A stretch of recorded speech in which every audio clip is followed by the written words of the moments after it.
ನಮಸ್ಕಾರ ವೀಕ್ಷಕರೇ. ಇವತ್ತು ನಾನು ಒಂದು ಪ್ಲಾನ್ ವಿಚಾರವಾಗಿ ತಮ್ಮ ಎದುರುಗಡೆ ಬಂದಿದ್ದೇನೆ. ಇದು ಕೊಪ್ಪಳದಲ್ಲಿ ಇರುವಂತ ಪ್ಲಾನು. ಇದೊಂದು ತುಂಬಾ ದೊಡ್ಡ ಸೈಟ್ ಇದೆ. ಈ ಸೈಟ್ ಅಲ್ಲಿ ಮನೆ ಬಿಟ್ಟಿದ್ದಾರೆ, ಮತ್ತೆ ಯಾವ್ಯಾವ ಕಡೆಗೆ ಜಾಗ ಬಿಟ್ಟಿದ್ದಾರೆ, ಎಷ್ಟೆಷ್ಟು ಬಿಟ್ಟಿದ್ದಾರೆ, ಮತ್ತು ಇಲ್ಲಿ ಆಗಿರುವಂತ ದೋಷಗಳು ಏನು ಅನ್ನುವುದನ್ನ ಇವತ್ತು ನಾನು ಇಲ್ಲಿ ನಿಮಗೆ ತಿಳಿಸುತ್ತೇನೆ. ವೀಕ್ಷಕರೇ, ಪೂರ್ವ ಮತ್ತು ಪಶ್ಚಿಮ ದಿಕ್ಕಿಗೆ 231 ಅಡಿ 5 ಇಂಚು ಇವ್ರದ್ದು ಜಾಗ ಇದೆ. ಅದೇ ರೀತಿ ಉತ್ತರ ಮತ್ತು ದಕ್ಷಿಣವಾಗಿ 111 ಅಡಿ ಅಗಲ ಇದೆ. ಈ ಸ್ಥಾನದಲ್ಲಿ ಇಂಥ ದೊಡ್ಡ ಸೈಟ್ ಅಲ್ಲಿ ಇವರು ಪಶ್ಚಿಮ ಮತ್ತು ನೈಋತ್ಯ ದಿಕ್ಕಿನ ಕಡೆಗೆ ಒಂದು ದೊಡ್ಡದಾಗಿ ಮನೆ ಕಟ್ಟಿದ್ದಾರೆ. ಈ ಮನೆ ಅಳತೆ ಪೂರ್ವ ಪಶ್ಚಿಮವಾಗಿ 53 ಅಡಿ 3 ಇಂಚ್ ಇದೆ ಮತ್ತು ಉತ್ತರ ದಕ್ಷಿಣವಾಗಿ 33 ಅಡಿ ಇದೆ. ಈ ಸ್ಥಾನದಲ್ಲಿ ಮನೆ ಕಟ್ಟಿಕೊಂಡು ಸುತ್ತಲೂ ಜಾಗವನ್ನು ಬಿಟ್ಟುಕೊಂಡು ಪ್ಲಾಟ್ಫಾರ್ಮ್ ಮಾಡಿಕೊಂಡು ನಂತರ ಮೇನ್ ರೋಡ್ ನಿಂದ ಅಂದ್ರೆ ಈಶಾನ್ಯಕ್ಕೆ ರೋಡ್ ಇದೆ. ಇಲ್ಲಿ ಈಶಾನ್ಯ ರೋಡ್ ನಿಂದ ಡೈರೆಕ್ಟ್ ಇವ್ರ ಕಂಪೌಂಡಿಗೆ ಎದುರುಗಡೆ ಬರುತ್ತೆ, ಅಂದ್ರೆ ಇಲ್ಲಿ ಹಿತ್ತಾಗತ್ತೆ. ಇಲ್ಲಿಂದ ಇವರು ಈ ರೀತಿ ಪ್ಲಾಟ್ಫಾರ್ಮ್ ಮಾಡಿಕೊಂಡು ಮಧ್ಯಭಾಗದಿಂದ ಇಲ್ಲಿ ದಾರಿ ಮಾಡಿಕೊಂಡು ಇಲ್ಲಿ ಮೇನ್ ಡೋರ್ ಇಟ್ಟಿದ್ದಾರೆ. ಈ ದಾರಿ ಕೂಡ ಮೇನ್ ಡೋರ್ಗೆ ಎದುರು ಬರುತ್ತೆ. ಇಂತಹ ದೊಡ್ಡ ಸೈಟ್ ಅಲ್ಲಿ ಇವ್ರಿಗೆ ಕಟ್ಟಿರುವಂತ ಮನೆಯಲ್ಲಿ ಕೆಲವೊಂದು ತೊಂದರೆಗಳನ್ನ ಮಾಡ್ಕೊಂಡಿದ್ದಾರೆ. ಅದು ಯಾವ್ಯಾವ ರೀತಿ ತೊಂದರೆಗಳಾಗಿದೆ ಮತ್ತು ಯಾವ್ಯಾವ ಸ್ಥಾನದಲ್ಲಿ ಏನೇನು ದೋಷಗಳಿದೆ ಅನ್ನೋದನ್ನ ಇಲ್ಲಿ ನೋಡ್ತಾ ಹೋಗೋಣ. ವೀಕ್ಷಕರೇ, ಈ ದೊಡ್ಡದಾದಂತ ಸೈಟ್ ಅಲ್ಲಿ ಇವರು ಪಶ್ಚಿಮ ದಿಕ್ಕು ಮತ್ತೆ ನೈಋತ್ಯ ದಿಕ್ಕಿಗೆ ಟಚ್ ಆಗಿರುವ ಹಾಗೆ ಮನೆಯನ್ನ ಕಟ್ಟಿದ್ದಾರೆ. ಸ್ಥಾನಗಳನ್ನ ಯಾವ್ಯಾವ ರೀತಿ ಯುಟಿಲೈಸ್ ಮಾಡ್ಕೊಂಡಿದ್ದಾರೆ, ಪಂಚಭೂತಗಳಲ್ಲಿ ಯಾವ ರೀತಿ ದೋಷಗಳನ್ನ ಮಾಡಿಕೊಂಡಿದ್ದಾರೆ ಅನ್ನುವುದನ್ನ ಇಲ್ಲಿ ನಾನು ತೋರಿಸ್ತಾ ಹೋಗ್ತಾ ಇದ್ದೀನಿ. ವೀಕ್ಷಕರೇ, ಮೊದಲು ನಾವು ಈಶಾನ್ಯ ದಿಕ್ಕಿನಿಂದ ಬರೋಣ. ಈಶಾನ್ಯ ದಿಕ್ಕಿಗೆ ಇಲ್ಲಿ ಗೌರ್ಮೆಂಟ್ ರೋಡ್ ಡೈರೆಕ್ಟ್ ಈ ಈಶಾನ್ಯ ದಿಕ್ಕಿಗೆ ಎದುರುಗಡೆ ಬರುವುದರಿಂದ ಇಲ್ಲಿ ಗೇಟ್ ಇಟ್ಕೊಂಡಿದ್ದಾರೆ. ಇಲ್ಲಿಂದ ಇವರು ಎಂಟ್ರಿ ಬರ್ತಾರೆ. ಎಂಟ್ರಿ ಬಂದ್ಬಿಟ್ಟು ಈ ರೀತಿ ಪ್ಲಾಟ್ಫಾರ್ಮ್ ಮಾಡ್ಕೊಂಡು ಇಲ್ಲಿಂದ ಇವರು ಮನೆ ಒಳಗಡೆಗೆ ಎಂಟ್ರಿ ಮಾಡ್ತಾರೆ. ಇದು ಕೂಡ ಡೈರೆಕ್ಟ್ ಮೇನ್ ಡೋರ್ ಏನಿದೆಯಲ್ಲ ಅದರ ಎದುರುಗಡೆಗೆ ಇದು ಪ್ಲಾಟ್ಫಾರ್ಮ್ ರೋಡ್ ಮಾಡ್ಕೊಂಡಿದ್ದಾರೆ. ಅದಲ್ಲದೆ ಇವರು ಪೂರ್ವ ದಿಕ್ಕಿನಲ್ಲಿ ಒಂದು ಪಿಟ್ಟು ಗುಂಡಿಯನ್ನ ಮಾಡ್ಕೊಂಡಿದ್ದಾರೆ. ಈ ಪಿಟ್ಟು ಗುಂಡಿ ಕೂಡ ಪೂರ್ವ ದಿಕ್ಕಿನಲ್ಲಿ ಬಂದರೆ ಅಲ್ಲಿ ಆ ಮನೆ ಯಜಮಾನರಿಗೆ ತುಂಬಾ ತೊಂದರೆಗಳಾಗ್ತವೆ. ಅನಾರೋಗ್ಯ ಸಮಸ್ಯೆಗಳು, ಉದ್ಯೋಗ ವ್ಯವಹಾರದಿಂದ ಸಮಸ್ಯೆಗಳು ಆಗುವಂತದ್ದು ತುಂಬಾ ರೀತಿ ತೊಂದರೆಗಳ ಈ ಪಿಟ್ಟುಗುಂಡಿಯಿಂದ ಆಗೋದ್ರಿಂದ ಈ ಪಿಟ್ಟುಗುಂಡಿಯನ್ನ ಬಂದ್ ಮಾಡ್ಲಿಕ್ಕೆ ಹೇಳಿದೀವಿ. ಇದನ್ನ ಮುಚ್ಚುತ್ತಾರೆ. ಅದಕ್ಕೆ ಕೆಲವು ಪ್ರೊಸೀಜರ್ ಇದೆ, ಯಾವ ರೀತಿ ಅದನ್ನ ನಾವು ಮಾಡಿಬಿಟ್ಟು ಮುಚ್ಚಬೇಕು ಅನ್ನೋದನ್ನ ಅದನ್ನು ಕೂಡ ಈ ಮನೆ ಯಜಮಾನರಿಗೆ ತಿಳಿಸಿರೋದ್ರಿಂದ ಅವರು ಕೂಡ ಅದೆಲ್ಲ ನಮ್ಮ ಪ್ರೊಸೀಜರ್ ಪ್ರಕಾರ ಮಾಡಿಬಿಟ್ಟು ಈ ಗುಂಡಿಯನ್ನ ಮುಚ್ಚುತ್ತೇನೆ ಅಂತ ಹೇಳಿದ್ದಾರೆ. ಅದಲ್ಲದೆ ಅಗ್ನಿ ಮೂಲೆಯಲ್ಲಿ ಇಲ್ಲಿ ಒಂದು ಪಾರ್ಕಿಂಗ್ ಮಾಡ್ಕೊಂಡಿದ್ದಾರೆ. ಅದೇ ಪಾರ್ಕಿಂಗ್ ಪಕ್ಕನೇ ಇದು ದೊಡ್ಡ ಮನೆ. ಆನಂತರ ಯಾರಾದ್ರೂ ಕೆಲಸಗಾರರು ಹೊರಗಡೆಯವರು ಯಾರಾದ್ರೂ ಬಂದ್ರು ಈ ಸ್ಥಾನದಲ್ಲಿ ಟಾಯ್ಲೆಟ್ ಬಾತ್ರೂಮ್ ಯೂಸ್ ಮಾಡೋ ಸಲುವಾಗಿ ಇಲ್ಲಿ 2 ಟಾಯ್ಲೆಟ್ 2 ಬಾತ್ರೂಮ್ ಅನ್ನು ಇಟ್ಟಿದ್ದಾರೆ. ಇದು ಆಗ್ನೇಯ ದಿಕ್ಕಿಗೆ ಬರುವುದರಿಂದ ಇದು ಕೂಡ ಉಪಯೋಗ ಮಾಡಬೇಡಿ ಅಂತ ಹೇಳಿದ್ದೇವೆ. ಇದರಿಂದ ಸ್ವಲ್ಪ ಹಣಕಾಸಿನ ಸಮಸ್ಯೆಗಳು ಉಂಟಾಗುವಂತ ಸಾಧ್ಯತೆಗಳು ಜಾಸ್ತಿ ಇರುವುದರಿಂದ ಈ ಭಾಗದಲ್ಲಿ ಇರುವಂತದ್ದು ಈ ಆಗ್ನೇಯ ಭಾಗದಲ್ಲಿ ಇರುವಂತ ಟಾಯ್ಲೆಟ್ ಬಾತ್ರೂಮ್ ಅನ್ನ ಮುಚ್ಚಲಿಕ್ಕೆ ಹೇಳಿದೆ. ಮತ್ತೆ ಉಳಿದ ಭಾಗವನ್ನು ಪಾರ್ಕಿಂಗಿಗಾಗಿ ಮಾಡ್ಕೊಂಡಿದ್ದಾರೆ. ಇಲ್ಲಿ ಇದನ್ನು ಕೂಡ ಎಷ್ಟು ಓಪನ್ ಆಗಿ ಜಾಗ ಇದೆ, ಇವರು ಪಾರ್ಕಿಂಗ್ ಎಲ್ಲಿ ಬೇಕಾದಲ್ಲಿ ಈ ಕಡೆಗೆ ಮಾಡ್ಕೋಬಹುದು.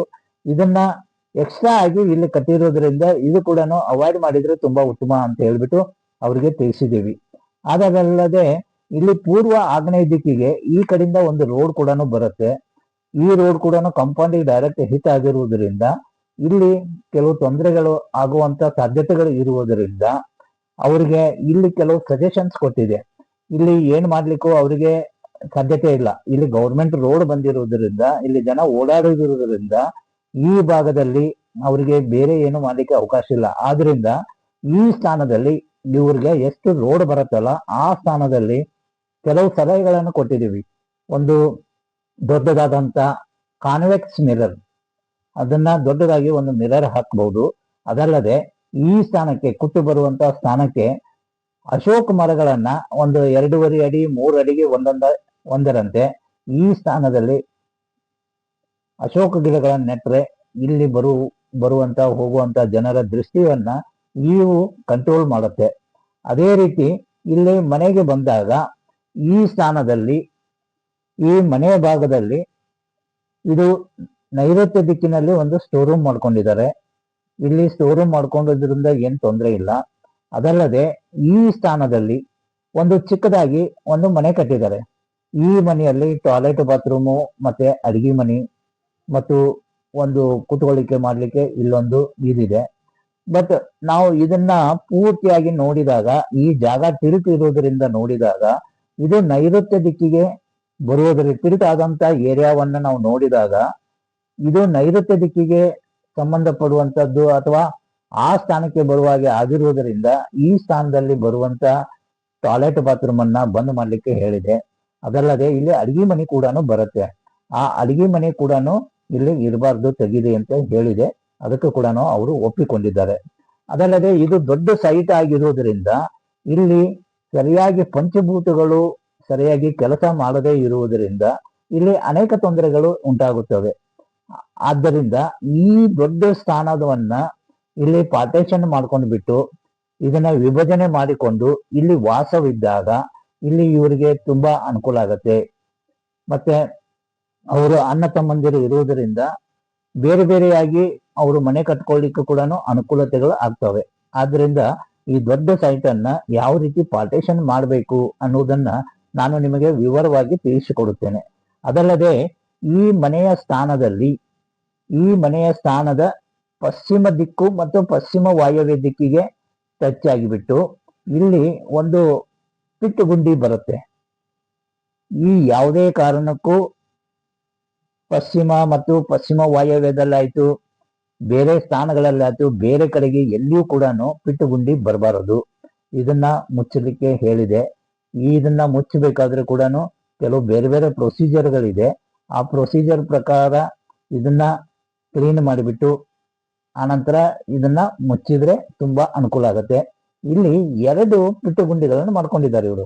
ಒಂದು ಪೂರ್ವದಲ್ಲಿ ಮಾಡ್ಕೊಂಡಿದ್ದಾರೆ, ಇನ್ನೊಂದು ಪಶ್ಚಿಮ ಮತ್ತು ಪಶ್ಚಿಮ ವಾಯವ್ಯಗೆ ಬರುವಂತ ಹಾಗೆ ಇಲ್ಲೊಂದು ಪಿಟ್ಟುಗುಂಡಿ ಮಾಡ್ಕೊಂಡಿದ್ದಾರೆ. ಇವೆರಡು ಪಿಟ್ಟುಗುಂಡಿಗಳನ್ನ ಬಂದ್ ಮಾಡ್ಲಿಕ್ಕೆ ಇವರಿಗೆ ತಿಳಿಸಿದೆ. ಆ ರೀತಿ ಅವರು ಕೂಡ ಒಪ್ಪಿಕೊಂಡಿದ್ದಾರೆ. ಅದಲ್ಲದೆ ಇಲ್ಲಿ ಒಂದು ಬಾವಿ ಇಟ್ಕೊಂಡಿದ್ದಾರೆ. ಇವಾಗ ಈ ಬಾವಿಯಲ್ಲಿ ನೀರಿಲ್ಲ, ಇದು ಖಾಲಿ ಇದೆ. ಯಾವುದೇ ಕಾರಣಕ್ಕೂ ಈ ಸ್ಥಾನದಲ್ಲಿ ಬಾವಿ ಅಥವಾ ಯಾವುದೇ ಆದಂತಹ ಹಳ್ಳ ತೆಗ್ಗುಗಳು ಕೂಡ ಬರಬಾರ್ದು. ಇದು ನಾವು ಬ್ರಹ್ಮಸ್ಥಾನದಿಂದ ನೋಡಿದಾಗ ಈ ಬಾವಿ ಬರುವಂತದ್ದು ಪೂರ್ವ ದಿಕ್ಕಿಗೆ ಬರುವಂತದ್ದಿದೆ. ಯಾವುದೇ ಕಾರಣಕ್ಕೂ ಪೂರ್ವ ದಿಕ್ಕಿನಲ್ಲಿ ಹಳ್ಳ ಕೊಳ್ಳಗಳು, ತೆಗ್ಗುಗಳು ಬರಬಾರದು ಅಂತೇಳಿ ನಾವು ತಿಳಿಸಿದ್ದೇವೆ. ಆ ಪ್ರಕಾರ ಇದನ್ನ ಮುಚ್ಚಲಿಕ್ಕೆ ಅವರಿಗೆ ಹೇಳಿದ್ದೇವೆ. ಅವರು ಕೂಡ ಇದನ್ನ ಮುಚ್ಚಲಿಕ್ಕೆ ಒಪ್ಪಿಕೊಂಡಿದ್ದಾರೆ. ಪ್ರೇಕ್ಷಕರಲ್ಲಿ ನಾನು ವಿನಂತಿ ಮಾಡಿಕೊಳ್ಳುವುದೇನೆಂದರೆ, ನೀವು ಮನೆ ಕಟ್ಟೋಕ್ಕಿಂತ ಮುಂಚಿತವಾಗಿ ನೀವು ಯಾರೇ ಇಂಜಿನಿಯರ್ ಹತ್ರ ಪ್ಲಾನ್ ತೆಗೆದುಕೊಂಡ್ರೂ ಕೂಡ ನೀವು ಒಂದು ಸಾರಿ ವಾಸ್ತು ತಜ್ಞರನ್ನ ಸಂಪರ್ಕಿಸಿ ನಿಮ್ಮ ಪ್ಲಾನವನ್ನ ಪರೀಕ್ಷಿಸಿ ಅದರಲ್ಲಿ ಇರುವ ಲೋಪದೋಷಗಳನ್ನ ತಿದ್ದಿಕೊಂಡು ನಂತರ ನೀವು ಮನೆ ಕಟ್ಟಿದರೆ ತುಂಬಾ ಉತ್ತಮ ಮತ್ತು ಅದು ನಿಮಗೆ ತುಂಬಾ ಒಳ್ಳೆಯದು ಕೂಡ ಆಗತ್ತೆ. ನೀವು ಬರೀ ಇಂಜಿನಿಯರ್ಸ್ ಮೇಲ್ಗಡೆಗೆ ಅಥವಾ ಇಂಜಿನಿಯರ್ ಮೇಲೆ ಅತಿಯಾದ ನಂಬಿಕೆ ಮೇಲಿಂದ ಸುಮಾರು ಜನ ಹೇಳ್ತಾರೆ, ಇಂಜಿನಿಯರ್ಸ್ ನಾನು ವಾಸ್ತು ಎಲ್ಲ ಗೊತ್ತು, ನಮಗೆ ವಾಸ್ತು ರೀತಿನೇ ನಾವು ಕೊಡೋದು ಅಂತ ಹೇಳ್ಬಿಟ್ಟು. ಅವ್ರಿಗೆ ಎಷ್ಟೋ ನಾವು ಇಂಜಿನಿಯರ್ಸ್ ನೋಡಿದ್ದೇವೆ, ಸರಿಯಾಗಿ ವಾಸ್ತು ಜ್ಞಾನ ಇಲ್ಲದೆ ಅವರಿಗೆ ಇಷ್ಟ ಬಂದ ಹಾಗೆ ಮನೆಯ ನಕ್ಷೆಯನ್ನ ಕೊಟ್ಟು ಜನರಿಗೆ ತುಂಬಾ ನೋವು ಕೊಡುವಂತ ಕೆಲಸಗಳನ್ನ ಮಾಡಬೇಡಿ. ಮತ್ತು ಈ ಮನೆ ಕಟ್ಟುವಂತ ಮಾಲೀಕರು ಯಾರಿದಾರಲ್ಲ, ಇವರು ಮನೆ ಕಟ್ಟುವಕ್ಕಿಂತ ಮುಂಚಿತವಾಗಿ ಕೋಟ್ಯಾಂತರ ರೂಪಾಯಿ ದುಡ್ಡನ್ನ ಖರ್ಚು ಮಾಡಿಬಿಟ್ಟು ಅಷ್ಟು ದೊಡ್ಡ ಮನೆ ಕಟ್ತಾ ಇರ್ತಾರೆ. ಒಂದು ಸಾರಿ ಆದ್ರೂ ಕೂಡ ವಾಸ್ತು ತಜ್ಞರಲ್ಲಿ ಈ ನಕ್ಷೆಗಳನ್ನ ವೀಕ್ಷಿಸಿ ನಂತರ ಮನೆ ಕಟ್ಟುವುದು ತುಂಬಾ ಸೂಕ್ತ ಅಂತ ನಾನು ನಿಮಗೆ ಸಲಹೆಯನ್ನು ಕೊಡ್ತೀನಿ. ವೀಕ್ಷಕರೇ, ಈ ಸಂಚಿಕೆ ನಿಮಗೆ ಇಷ್ಟವಾದಲ್ಲಿ ಇದನ್ನ ನಿಮ್ಮ ಗೆಳೆಯರಿಗೂ ನಿಮ್ಮ ಸಂಬಂಧಿಕರಿಗೂ ಹಂಚಿಕೊಳ್ಳಿ. ಅವರಲ್ಲಿ ಇರುವ ಸಮಸ್ಯೆಗಳಿಂದ ಹೊರಗಡೆ ಬಂದು ಸುಖ ನೆಮ್ಮದಿ ಜೀವನವನ್ನು ಸಾಗಿಸಲಿ. ಮತ್ತು ಇದನ್ನ ಬೇರೆಯವರಿಗೆ ನೀವು ನೋಡಿ ಆದ ನಂತರ ನಿಮ್ಮಲ್ಲೇ ಇಟ್ಟುಕೊಳ್ಳಬೇಡಿ. ಇದನ್ನ ಬೇರೆಯವರಿಗೂ ಕೂಡ ಹಂಚಿ ಅವರಿಗೂ ಕೂಡ ಅನುಕೂಲವಾಗಲಿ ಅಂತ ಹೇಳಿಬಿಟ್ಟು ಇವತ್ತಿನ ಈ ಸಂಚಿಕೆಯನ್ನು ಇಲ್ಲಿ ಮುಗಿಸುತ್ತಾ ಇನ್ನೊಂದು ಸಂಚಿಕೆಯೊಂದಿಗೆ ನಿಮ್ಮ ಮುಂದುಗಡೆಗೆ ಬರುತ್ತೇನೆ. ಅಲ್ಲಿವರೆಗೂ ಧನ್ಯವಾದಗಳು. ನಮಸ್ಕಾರ.